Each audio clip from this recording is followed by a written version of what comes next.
తండ్రి యేసునామమున మరొకసారి మీ పాదముల చెంతకు వస్తున్నాం. కొంత సమయాన్ని ఆరాధించాలి కృపనిచ్చినందుకే స్తుతిస్తూ వాళ్ళలో పాలు పొందనైండగా మమ్మల్ని మేము పరీక్షించుకొని సరి చేసుకొని యోగ్యమైన రీతి వాళ్ళు పాలు పొందకై కృపనివ్వండి. చదువుకునే లేఖన భావం ద్వారా మాతో మాట్లాడండి. మీ మెల్లని స్వరాన్ని వినిపించండి. పాపకు రక్షణ విశ్వాసకి ఎదుగుదల ముందుకు నడిచే ప్రజలకు అధిక మహిమకు నడిపించి మా సహవాసం ఎంతో దీవెనకరంగా చేయాలి. సమయోచిత సారిని మీరు నాకు అనుగ్రహించి మీరు మహిమ పొందమని యేసునామమున స్తుతించి ప్రార్థించి వేడుచున్నాము తండ్రి. ఆమేన్. మార్కు సువార్త 1వ అధ్యాయం 40 నుంచి 45 వరకు మార్చి చదువుకున్నాం. ఒక కుష్ఠరోగి ఆయన వద్దకు వచ్చి ఆయన ఎదుట మోకాలుని నీకిష్టమైతే నన్ను శుద్ధినిగా చేయగలవని ఆయనతో చెప్పి ఆయనను వేడుకొనగా ఆయన కనికరపడి చేయి చాపి వారిని ముట్టి నాకిష్టమే నీ శుద్ధిలో కమ్మని వారితో చెప్పాను. వెంటనే కుష్ఠరోగము వాడిని విడిచెను గనుక వాడు శుద్ధుడాయను. అప్పుడు ఆయన ఎవరితోనూ ఏమి చెప్పకు సుమి, కానీ నువ్వు వెళ్ళి వారికి సాక్ష్యార్థమై నీ దేహమును యాజకునికి కనపరుచుకొని నీవు శుద్ధిగా అయినందుకు మోషే నియమించిన కానుకలను సమర్పించమని వానికి ఖండితంగా ఆజ్ఞాపించి వెంటనే వారిని పంపివేశను.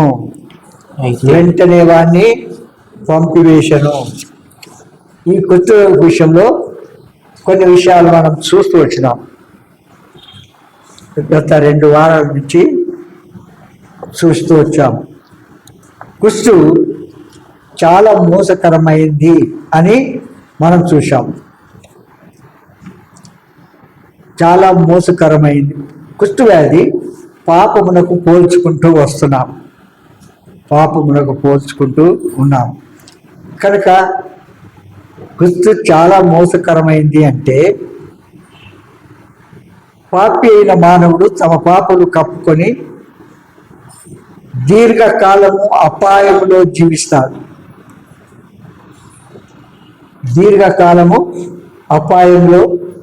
జీవిస్తాడు. చూడండి, దేవుడు తన దాసుల ద్వారా, సేవకుల ద్వారా, పరిశుద్ధుల ద్వారా సత్యవాక్యాన్ని మనకు వినిపిస్తూ వచ్చినప్పుడు పరిశుద్ధాత్మ దేవుడు మనల్ని ఒప్పిస్తుంటాడు.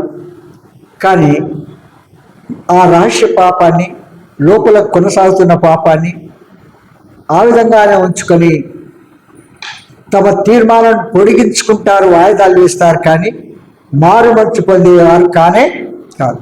వారి అంతం ఎక్కడ? అంతము నిత్య శిక్ష.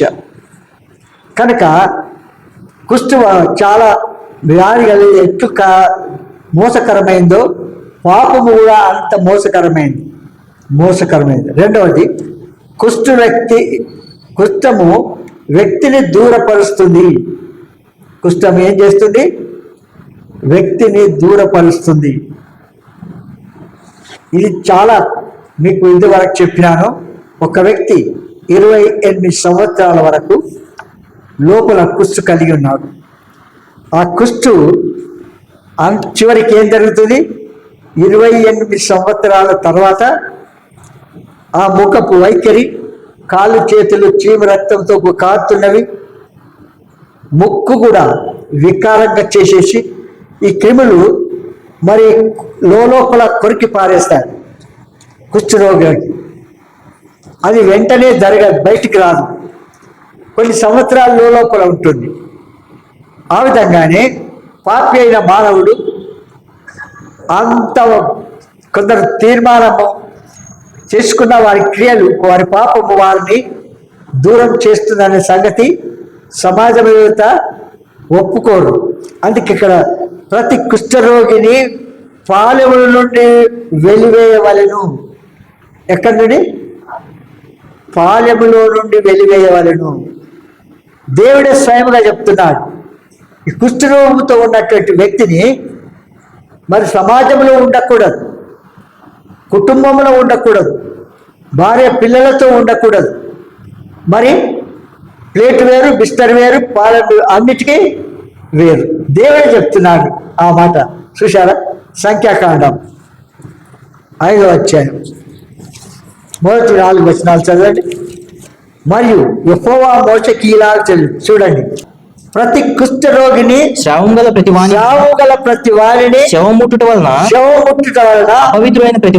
అపవిత్రుడైన ప్రతి వారిని పాలెములో నుండి వెలివేయవలదని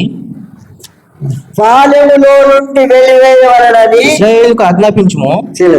ప్రవక్తతో అంటున్నాడు, కుష్ఠరోగముతో ఉన్నటువంటి వారిని పాలెములో సమాజంలో ఉండడానికి వీలు లేదు.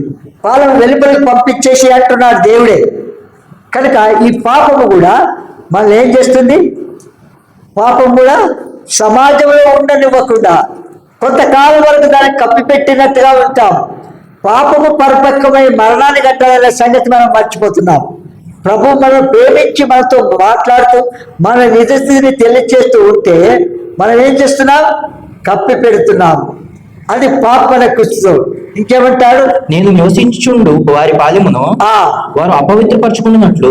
ఇది చూడండి, నీవు నివసించుచుండు వారి పాలెమును వారు అపవిత్రపరచుకున్నట్లు మగవాణినేమి ఆడుదాన్నేమి అందరినీ పంపివేయవలెను. చూడండి, ఎక్కడికి పంపించాలా? పాలెము వెళ్ళిపోయి ఊర బయటికి పంపించేయాలి. అది ఇతరులకు సోకుకున్నట్లుగా, ఇతరులకు నష్టపరచకున్నట్లుగా, ఇతరులకు మరి ప్రభు దేవుడే స్వయంగా తెలియజేస్తూ వస్తున్నాడు. మగవాళ్ళని పంపివాళ్ళని వారిని ఆ పాలెము వెలుపలికి వెళ్ళగొట్టాలి. ఒకవేళ వెళ్ళకపోతే ఏం చేయాలా? వెళ్ళగొట్టేసేయాలి అంతే. విన్నారా? ఈ పాపము అంత భయంకరమైంది. మనం పాపంలో కొనసాగుతున్నాం. మనము లోపల ఎంతకాలం వరకు మనం కప్పు పెడతాం చెప్పండి? పాపం అనే కుష్ఠుడు ఎంతకాలం? అంతము మన స్థలం ఏది? నిత్య నరకము, మరణము, అగ్నిగుండము. కనుక అందుకే పాపము పరిపక్వమై మరణాన్ని కట్టుంది. కనుక మన జీవితంలో ప్రభు మనతో మాట్లాడుతూ ఉండగానే మన పాపము కుష్ఠరోగముతో కలిగిన మనము సమాజంలో స్వరక్తమిచ్చి కొనబడిన సంఘంలో పరిశుద్ధులతో ఉండడానికి వీలు లేదంటాడు. చూసావా? కనుక దేవుడి స్వయంగా చెప్తున్నాడు. అలాంటి వారు ప్రభు మాట్లాడుతున్న వెంటనే పశ్చాత్తాపడి ఈ పాపము కుష్ఠును యేసు రక్తంతో కడగబడాలి. ఈ కుష్ఠు ఏ లోకంలో ఎవరు కూడా, ఏ డాక్టర్ కూడా, ఏ మాంత్రికుడు, ఏ పూజారి, ఏ బోధకుడు ఎవరు కూడా తీర్చివేయలేనటువంటి రోగం. పురాతన కాలంలో ఈ కుష్ఠు వ్యాధిని పెద్ద రోగం అనేవారు. తర్వాత ఇంకా ఈ విధంగా ఇంకో చదవండి, ఇశ్రాయేలీయులు అలాగ చేసి పాలెము వెలుపలికి అటు వారిని వెళ్ళగొట్టిరి. యెహోవా మోషేకు ఆజ్ఞాపించినట్లు ఇశ్రాయేలీయులు చేసిరి. ఏం చేసినారు? మళ్ళీ ఒక్కరిని వెళ్ళగొట్టినామనుకో, చెప్పండి ఏమనుకుంటా? మనలో ఎవరైనా పాపంలో కొనసాగుతున్న వ్యక్తిని మనం వెళ్ళగొట్టినామా అనుకోండి, ఎట్లుంటుంది? ఈ చర్చ ఉన్నది, ఇంకేది వేరే చర్చి లేదా? ఎక్కడైనా పోతాను, అవునా? ఎక్కడ పోయినా నీ పాప కుష్టు తెలియక ఉండదు. అది ఇంకా ఎక్కువైతుంది కానీ తక్కువ కాదు. ఏమంటారు? లోపల మరి క్రిములన్నీ తిన్న తర్వాత చివరికి లాస్ట్కు కాళ్ళు, చేతులు, ముక్కు, ముఖము ఇవన్నీ కూడా అవయవములన్నీ కూడా చీము రక్తంతో కారిపోతాయి. చీము రక్తంతో కారిపోయినటువంటి వ్యక్తిని మనతో కూడా తినబెట్టుకుంటామా? మనతో కూడా సావాసం కలిగి ఉంటామా? మనతో కూడా సెకండ్ ఇస్తామా? ఇస్తారు చెప్పండి. ఇక్కడున్న వ్యక్తికి అయితే ప్రభు ఏం చేసినాడు? చేయబట్టుకొని లేపాడు. చూడండి, ఆ ప్రభు శరీర శుద్ధుడైపోయాడు కనుక మన జీవితంలో కుష్టు ఎలాంటిది? దూరం చేస్తుంది. ఆ విధంగా పాపం కూడా అర్థం చేస్తుంది. మూడవది, కుష్ఠరోగము బహు రోత కలిగిన అపవిత్రమైన రోగం.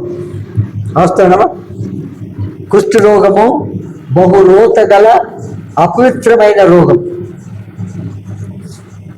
ఎంత మంచి బట్టలు ఉతికినా వాసన కంపల్గా డైలీకి ఎన్నిసార్లు ఉతికినప్పటికీ వాసన వస్తుంటుంది. కనుక అది చాలా భయంకరమైనది. అప్పుడు సమాజంలో వెలుపట అంటే ఊరు వెలుపట ఉన్న వ్యక్తి వీళ్ళు ఉంటారు కనుక, మరి మంచి వ్యక్తి వెళ్ళినప్పుడు, పరిశుద్ధులు వెళ్తున్నప్పుడు వాళ్ళని సమీపించకుండా ముందుగానే ఉండి ఏం చేయాలి? అపవిత్రుడు అపవిత్రుడు అని అరవాల. ఏం చేయాలి? అరుస్తారా మీరు? చెప్పండి సుధా. పాపిని పాపిని పాపిని అంటే అరుస్తారా? దగ్గరికి రాని చూసావు ఎందుకు? లేవికాండము 13వ అధ్యాయము 42 నుంచి 42 నుండి 46 వరకు చదవండి. అయినను ఆయనను బట్టతల ఎందే గాని బట్ట నొసటి ఎందే గాని ఎరగా నుండు తెల్లని పొడ పుట్టిన ఎడల అది వాని బట్టతల ఎందైనను బట్ట నొసటి ఎందైనను పుట్టిన కుష్టము, యాజకుడు వాడిని చూడవలెను. కుష్టము దేహ చర్మమందు కనబడినట్లు. ఒక్క నిమిషం. వాళ్ళు ఫలాని పాప కుష్టు ఉన్నదని ఎవరు పరీక్షించాలా? ఎవరు పరీక్షించాలా? యాజకుడు. విన్నారా? నేను అన్నా అనుకో, నీ దగ్గర పాపం కుస్తుంది, నీవు కడుక్కొని రావా అన్నా అనుకో, నేను ముఖాముఖి పట్టుకొని ఏమంటారు? చెప్పండి. డైరెక్ట్గా నాతో అంటాడా? నా పేరు పెడతాడా? అంటమా లేదా? చూడండి, ఇక్కడ దేవుడే ఆయన స్వయంగా చెప్తున్నాడు, యాజకుడు వారిని చూడవలెను. కుష్ఠము దేహ చర్మమందు కనబడినట్లు, ఆ పొడవాపు చూపునకు వాని బట్ట తలందైనను వాని బట్ట నొసటి ఎందైనను ఎర్రగా నుండి తెల్లని పొడైన ఎడల వాడు కుష్ఠరోగి, వాడు అపవిత్రుడు. యాజకుడు వాడు బొత్తిగా అపవిత్రుడని నిర్ణయింపవలను. యాజకుడు వాడు బొత్తిగా అపవిత్రుడని నిర్ణయింపవలెను. వాని కుష్ఠము వాని తలలోనున్నది కనుక కింది 45 చదవండి. ఆ పొడగల కుష్ఠరోగి వస్త్రములను చింపివేయవలను, వాని తల విరిగిపోసుకోవలను. వాడు తన పైపెదని కప్పుకొని అపవిత్రుడు అని బిగ్గరగా పలుకోవలేను. చూసావా? ఇక్కడ ఉన్న వాళ్ళు ఎవరైనా పలుకుతారా? చెప్పండి.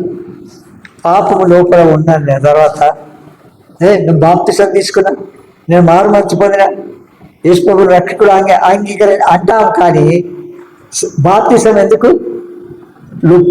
పాపం పోగొట్టుకొని బాప్తిసం ఎన్నిసార్లు తీసుకున్నా వేస్తే.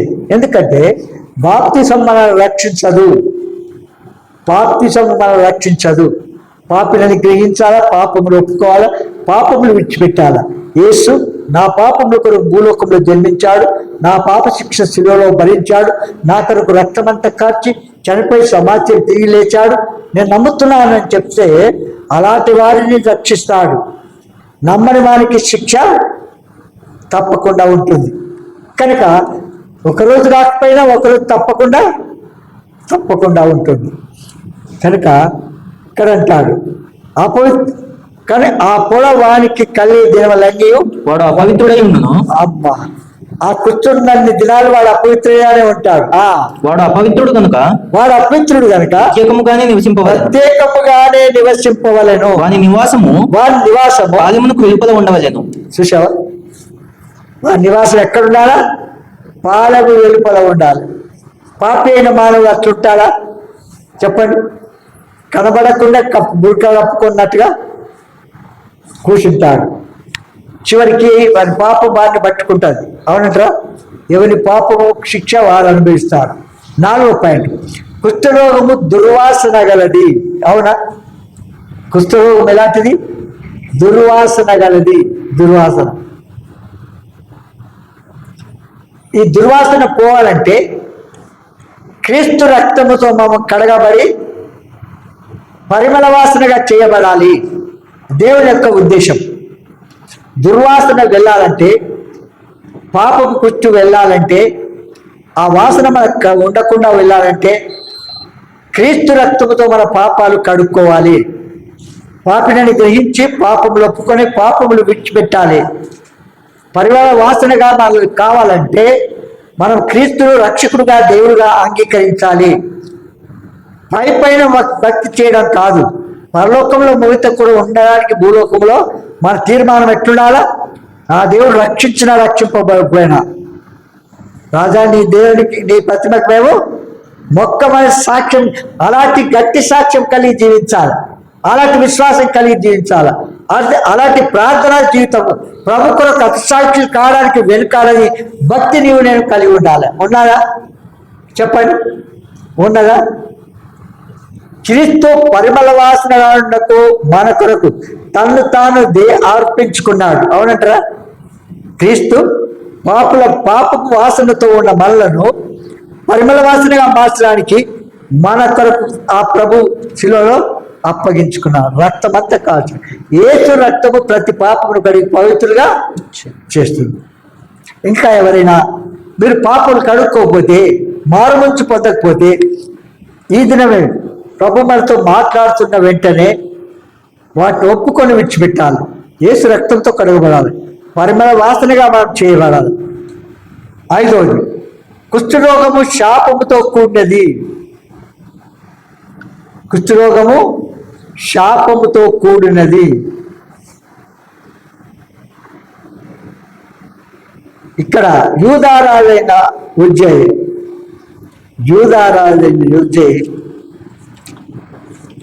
యాజకులు మాత్రమే అర్పింపవలసిన బలులను తానే అర్పించవాలనే ఆపేక్ష కలిగి దేవాలయంలోనికి చొరబడి ప్రవేశించి వెళ్ళగానే ఏం జరిగింది? యెహోవా వాణ్ణి మొత్తినట్లు అతని నొసట కుష్ఠరోగము పుట్టిందని తెలుస్తుంది. అవునా? చూసావా? 2వ దినవృత్తాంతములు 26:19. జియా ధూపం వేయుటకు ధూపార్తిని చేత పట్టుకుని రౌద్రుడై యాజకుల మీద కోపము చూపాను. యెహోవా మందిరంలో ధూపపీఠం పక్కన అతడు ఉండగా యాజకులు చూస్తున్నప్పుడే అతని నొసట కుష్ఠం పుట్టాను. ఏం పట్టింది? ఈ దినాల్లో అది జరగడం లేదు కనుక మనస్సాక్షిని చెప్పుకొని ఏం చేస్తున్నారు? ఆ విధంగా చేస్తున్నారు. నేను బలి అర్పించగలను, ఆరాధన చేయగలను, బల్ల ఇవ్వగలను, మళ్ళీ ప్రార్థన చేయగలను, అన్ని చేయగలను, సేవకుడు నాకెందుకు ఇంకా అన్నట్టుగా ప్రవర్తిస్తారు. ఇది అవునా? వాస్తవమే కాదు. చూడండి, సేవకునికి విరుద్ధంగా ప్రవర్తించి యోచించి పాపం కుష్టు కలిగి నశించి నిత్యశిక్ష పాత్రలు అవుతారు. వెంటనే తనది కాని పనిలో జోక్యం తీసుకొని చేయడం అది దైవ చిత్తము కాదు. ఇంకొక రాజు కూడా అట్లా చేసినాడు. ఎవరు చెప్పండి? ఇంకొక రాజు కూడా అట్లా చేశాడు. అమ్మా ఎవరు చెప్పండి? సౌలు ప్రవక్త సమయంలో వస్తానా, నేను వస్తాను, పలానా రోజు వస్తాను, మీరు అక్కడ ఉండండి, వెయిట్ చేయండి అన్నాడు.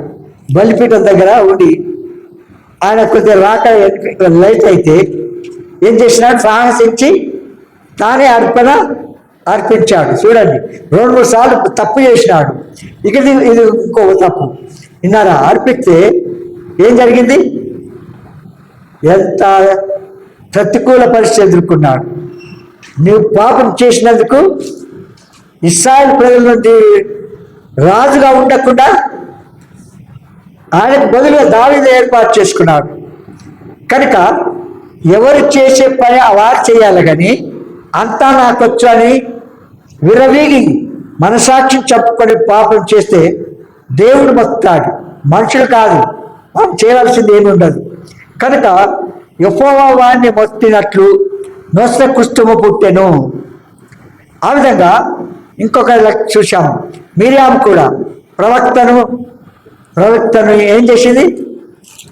సనుక్కున్నది. హృదయంలో సనుక్కున్నది. హృదయంలో సనుక్కుంటే అది దేవుడు సృష్టించిన తర్వాత సమాజం ముందు రాగానే ముఖం ఏమైంది? కుష్ఠరోగముతో సిద్ధపడ్డాది. కుష్ఠరోగము కలిగి అపవిత్రాలను అన్నదా వెళ్ళగొట్టారు. కనుక మన జీవితంలో పాపము ఎప్పుడు కూడా దాచిపెట్టకూడదు. పాపము పరిపక్వై మరణానికి అంటుంది. నిత్య జీవానికి వాసు కావాలంటే, పరలోకరాజ్యం చేరాలంటే, నిత్యానందం ప్రభుతో కూడా ఉండాలంటే, భూలోకంలో ప్రభు మనతో మాట్లాడుతున్న వెంటనే మన నిజస్థితిని గుర్తించి మన పాపంలో ఒప్పుకొని విడిచిపెట్టాలి. ఏ దినమైతే నిజమైన పశ్చాత్తాపమును పొందుతావో, ఏ దినమైతే యేసు రక్తంతో నీ పాపాలు కడుక్కుంటావో, అప్పుడు యేసు నీ పేరు ఆయన జీవగ్రంథం రాసుకుంటాడు. లేకపోతే ఎన్నిసార్లు బాప్తిసం తీసుకొని బల్లో పాలు పొంది శాపగ్రస్తులు అవి నష్టానికి కాకుండా నిజ స్థితిని గుర్తించి పాపలు ఒప్పుకొని పరలోక రాజ్యం వెళ్ళడము సులువు. ఎందుకంటే మారు మనసు విషయం బాప్తిసం లేకపోతే నీ పేరు ఆయన జీవగ్రంథంలో ఉండదు. మనుషుల గ్రంథాల్లో ఉండొచ్చేమో కానీ దేవుని జీవగ్రంథంలో ఉండదు. ఎందుకు ఉండదు? మనం ఎట్లా తెలుసుకోగలుగుతాం? వాళ్ళ క్రియలు తెలుసుకుంటాం. పాట పాడుతుంటే సమాజంగా కూడాలి. పాట చూసామా? 457 చూడండి. ప్రతి వచనం చదవని మీరు అది మీకు గుర్తు ఎట్లా ఉండాలో ఇక్కడ తెలియజేస్తాడు. దేవుని వాక్యం సంతోషంగా అంగీకరించాలా, స్వీకరించాలా, మరి అపోస్తుల బోధలో ఉండాలా. ఎక్కడ ఏదో ఒక గుడికి వెళ్ళిపోయి కూర్చొని టైం పాస్ చేసుకొని వస్తానంటే, అపోస్తులు అంటే ఏర్పరచబడినవారు, ప్రత్యేకించబడినవారు, దేవుని చేత పిలువబడినవారు. ఎక్కడ వెళ్తానంటే వెళ్తే ఇష్టం, అది మనం చెప్పలేము. మరి తర్వాత పరిశుద్ధులతో సహవాసం కలిగి ఉండాలి. ఆన్లైన్లో ఉండాలా, వ్యక్తిగతంగా ఉండాలా, కుటుంబంగా ఉండాలా, సంఘముగా కూడా ఉండాలి. విన్నారా? పరిశుద్ధులతో సహవాసం కలిగి ఉండాలి. 4వది యేసు రక్తము ఏది? ఆయన రక్తమును తిని త్రాగివాడే నిత్యజీవి. ఈ దినాల్లో అప్పటికప్పుడు చెంపలేసుకొని క్షమించమని అడిగి వాళ్ళు పాల్పొందుతున్నారు. నేను చెప్తున్నాను మీకు, అట్లా పొందడం దైవచిత్తం కాదు. ఇంకా మేము శ్రమలకు గురి చేసుకుంటున్నారు మీరే. ఎందుకంటే దేవుడు కాదు. ఏమంటా అనాలోచనగా ఎవరైనా వాళ్ళు పాలు పొందితే శిక్షకు పాత్రలు అవుతారు అన్నాడు. అవునా? శిక్షకు పాత్రలు అవుతాడు. కనుక లోపల పాపం పెట్టుకొని నేను బల్ల తీసుకోకపోతే ఏమవుతుందో, ఏమనుకుంటారో అని కాదు. మా దేవుడు చూస్తున్నాడని భయం కలిగి ఉండాలి. చూడండి, మీకు ఎగ్జాంపుల్ చెప్తాను. నేను ఇంతకుముందు చెప్పాను, తెలియని వారు ఉన్నారు. నేను స్టూడెంట్గా కాలేజ్ చేస్తున్నప్పుడు సిటీలో కాచిగూడ హాస్టల్లో ఉండేవాడిని. ఫిబ్రవరికి వెళ్ళేవాడిని ప్రతి సండే. షార్ట్ కట్లో నడిచి వెళ్ళిపోయేవాడిని. బస్సు కూడా నా దినాలు అంత డబ్బు లేకుండే.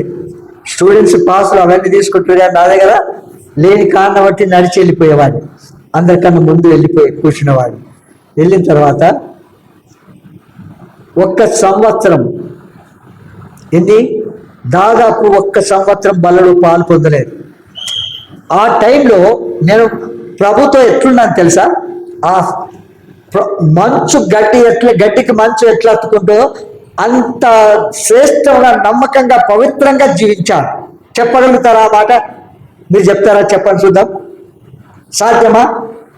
అలాంటి పరిస్థితిలో ఉండి కూడా నేను పాలు పొందలేదు. ఒక్క చిన్న రిమార్క్ అది ఉద్దేశపూర్వకం చేసింది కాదది, వంశపారంపర్యంలో నుంచి వచ్చింది. చివరికి దేవుడితో మాట్లాడితే అప్పుడు నేను అప్పుడు దేవుడికి థ్యాంక్స్ చెప్పి ప్రభువును స్తుతించి బల్లో పాలు పొందాను. ప్రభు నాకు ఆన్సర్ ఇచ్చితేనే. ఇప్పుడైతే అందరూ పరిగెత్తుతుంటారు, మీ ఇళ్లలో స్థలం అది లేదా అంటారు. ఇంకేమంటారు? ప్రభుదేవ తిని త్రాగవాడు ఏమంటారు? తనెందు నిలిచేవారు ప్రకటిస్తారు. ఏం ప్రకటిస్తున్నాం మనం? ఆయన సువార్తను ప్రకటించాలి. ఇప్పుడు చూడండి, ఒక్క నిమిషం మీకు అర్థం చేస్తాను. దైవజనుడు రాజుకు నెబుకద్నెజరు ఏం చేసినాడు చెప్పండి? దానియేలు 23వ అధ్యాయం 29వ వచనం చదవండి. కాగా నేను ఒక శాసనం నియమించుచున్నాను. చూడండి, చాలా జాగ్రత్త వినండి. పేజ్ నంబర్ 734 పాత నిబంధనలో. నేను ఒక శాసనము నియమించుచున్నాను. ఏదనగా ఈ విధంగా రక్షించుటకు సమర్థుడకు దేవుడు గాక మరి ఏ దేవుడు లేడు. కాగా ఏమన్నా సాక్ష్యం ఇస్తున్నాడు? మనం ఇస్తామా సాక్ష్యము? ఎవరి ముందు ఇస్తున్నాం? ఎవరికి ఇస్తున్నాం? బైబిల్ దాచుకొని పెట్టుకొని వెళ్ళిపోతాం, సంకల బైబిల్ లేకుండా వెళ్ళిపోతాం. అదేనా? బైబిల్ పట్టుకుంటే సిగ్గా మనకు. ఎక్కడ వెళ్ళినా బైబిల్ లేకుండా వెళ్ళకూడదు. అది మాకు నేర్పించాడు దైవజనుడు. కనుక ఈ దినాల్లో ఫోన్లు పెట్టుకొని స్టైల్గా బైబిల్, అది బైబిలా, ఫోన్ బైబిలా, అన్ని రకాల న్యూస్ ఉంటాయి అట్లా. అవునా? మంచి చెడ్డ అన్నీ ఉంటాయి, దాన్ని పట్టుకొని వస్తారా? బైబిల్ అంతా ఉన్న మనకు సమయం లేనప్పుడు దాన్ని ఉపయోగించుకుంటాం. కానీ ఎప్పుడోసారి కానీ మందిరానికి వచ్చేటప్పుడు, దేవుడి మీటింగ్కి వచ్చేటప్పుడు బైబిల్ లేకుండా వెళ్తారా ఎవరైనా? నీ జీవితం నీకు సాక్ష్యం ఎలా ఉంది ఒక్కసారి పరీక్షించుకున్నాడు. చూడండి, ఆ అన్యుడైన రాజు ఈ విధంగా రక్షించకు సమర్థుడైన దేవుడు మరి గాక మరి ఏ దేవుడు లేదని సాక్ష్యం ఇస్తున్నాడు. ప్రపంచం అంతటికి, ఒక్కడికి కాదు, అన్ని భాషలు మాట్లాడే వారికి, అన్ని దేశాల వారికి జీవనిష్ట చేశాడు. ఇంకేమంటారు చూడండి. కాగా ఏ జనములలో గాని, రాష్ట్రంలో గాని, ఏ భాష మాట్లాడు వారిలో గాని శద్రకు, మేషకు, అబేద్నెగో అని వారి దేవుడు దేవుడిని ఎవరు దూషించునో వాడు తుత్తునీలుగా చేయబడును. చూసా, ఎవరు దూషించిన వాడు తుత్తులైతే. ఇప్పుడు శత్రుపేష కథలో అగ్నిగుండం సిద్ధం చేసిన రాజు ఇప్పుడు ఏమంటాడు? వారిని ఎవరు ముట్టుకుంటారో వారు తుత్తునీలుగా చేస్తానన్నాడు. వారి ఇల్లు పెద్ద కుప్పగా చేస్తానంటాడు. ఎలాంటి ఇంకేమంటాడు చూడండి. వాని ఇల్లు ఎప్పుడును పెంట కుప్పగా ఉండునని నేను. అంతటా నుండి రాజు శద్రకు, మేషకు, అబేద్నెగో అని వారిని బబులోను సంస్థానంలో హెచ్చించను. ఏం చేసినాడు? సంస్థానంలో 120 దేశాలకు రాజుగా ఉన్న ఈయన అన్ని భాషల వారు, అన్ని దేశాల వారికి అది చేశాడు. మనం ఏం చేస్తున్నాం? కనుక కుష్ఠరోగము శాపముతో కూడినది, శాపంతో. ఆ దేవుడే వారిని పాలన వెలుపలికి పంపిస్తున్నాడు. ప్రవక్తతో చెప్పాడు, వారిని సమాజంలోనికి రానివ్వకూడదు, వారు బయట పంపించాలి. నేను రక్షణ మారుమతి పొందిన వాళ్ళు పంపించినాను అనుకో, ఎట్లుంటుంది? ఆరంభ దినాల్లో చాలా మంచి భక్తి, ప్రతి ఒక్కరికి కూడా. ఆ పురాతన వాళ్ళు ఉన్నారో లేరు కానీ ఎంత భక్తి అంటే అంత విశ్వాసము. కొందరు యవనస్తులు హెబ్రోనుకి వెళ్ళి తప్పుడు అభిప్రాయం కలిగి మందిరానికి వచ్చేవారంట. తప్పుడు అభిప్రాయం కలిగి హెబ్రోనుకు సహవాసకు వచ్చేవాళ్ళు యవనస్తులు. అక్కడ వాక్యం చెప్తూ ఉంటే వారు ఏం సాక్ష్యం ఇస్తారు? దేవుడే నన్ను ఆ దినాల్లో లైట్ కొట్టేది అనేది అనేవాళ్ళు. దేవుడే నన్ను ఆకర్షించాడు లైట్ అన్నాడు. అలాంటి వారు ఎంతో మంది రక్షింపబడిన వారు పరలోకంలో అడుగు పెట్టినట్టుగా ఉండేది. ఈ దినాల్లో అయితే ముఖం చూడడానికి కూడా, వెళ్ళడానికి కూడా అది పరిస్థితి. కనుక మన జీవితంలో కుష్ఠరోగము శాపముతో కూడినది. కుష్ఠరోగము బహు క్రూరమైన రోగము. కుష్ఠరోగం ఎలాంటిది? క్రూరమైన రోగము. దేహమును తినివేయును, వేళ్ళు పడిపోతాయి, ముక్కుకున్న మొదలగు భాగములు దాని దెబ్బకు కృషించి కాకుండా కేవలం అవి కింద పడిపోయే స్థితికి తీసుకొస్తాయి. అవయవులన్నీ కూడా తిని వాటికి అవే వాళ్ళు ఊడిపోయేటట్టే చేసేస్తాయి, ఊడిపోయేటట్టుగా. చూడండి, తర్వాత ఏమంటారు? వాడికి ఇక చికిత్స లేదు లోకరీతిగా. అయితే ఒక్కటి మాత్రమే ఉంది, యేసు రక్తము ప్రతి పాపను కడిగి. ఏ రోగమైనా సరే, కుష్ఠరోగము కానీ, పక్షవాయువు కలిగిన వారు కానీ, రక్తస్రావం కలిగిన వారు కానీ, దయ్యం, ఇంకా ఏమైనా సరే యేసు రక్తము ప్రతి పాపమును కడిగి పవిత్రులుగా చేస్తుంది. నువ్వు అంగీకరించావా? సమాజముగా నువ్వు సహాయానికి వస్తూ ఉన్నావు, కానీ రక్షకుడుగా దేవుడుగా ప్రభువును అంగీకరించావా? పాపం ఒప్పుకొని విడిచిపెట్టావా? యేసు రక్తంతో నీ పాపాలు కడుక్కున్నావా? లేనట్లయితే ఇప్పుడే మీ తీర్మానం చేసుకోనండి.